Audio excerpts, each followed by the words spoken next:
rather interesting question for me is, what's my favorite book? And I have periods of my life where there's been different things that have really inspired me. I think in the political arena of today, with the turmoils of what's going on in government and everything else, it's easy to point out a book by Ayn Rand called Atlas Shrugged, which I would say, oh, that's my favorite book because it applies to now, and I wish people would just get it. And I just want to shake them sometime and say, can't you just understand how stupid your thinking is? And I realize I've had stupid thinking too at many points, but right now more than ever there's this clarity that we have to start thinking in a different way.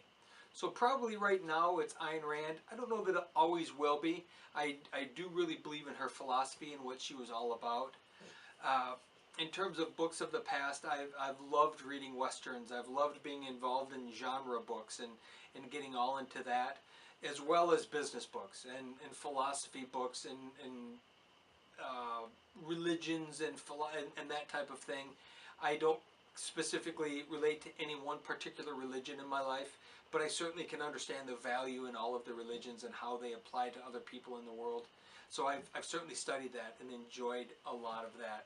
But for now, I would say that the most influential book for me is Atlas Shrugged. So the other book that Ayn Rand wrote, which she wrote many books, but the prequel for me to Atlas Shrugged was a book called The Fountainhead. And we had a guy that we were talking to, and he was talking about this book he was reading and how this architect, a guy named Howard Rourke, was so amazingly into what he did that he believed that his work was pure and that it was his, and that if you adulterated it and you changed it in any way, it was no longer his and it shouldn't exist.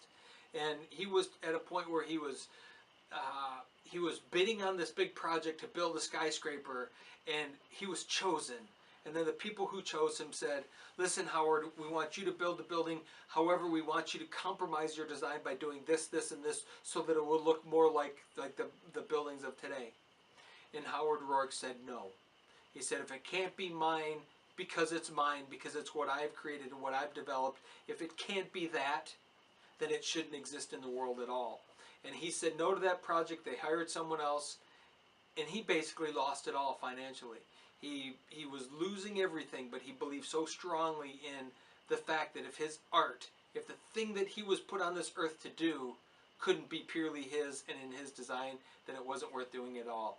And that's a place that I really find myself today, is that if it can't be truly a piece of me, then I don't want to do it. Why sacrifice, and why, for the sake of money, why do just the thing that someone else wants me to do?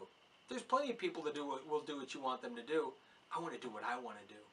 And when I want to do it, I want to do it and create something that is uniquely mine, that was massaged around the edges by influence of the people around me and the place I am in my life.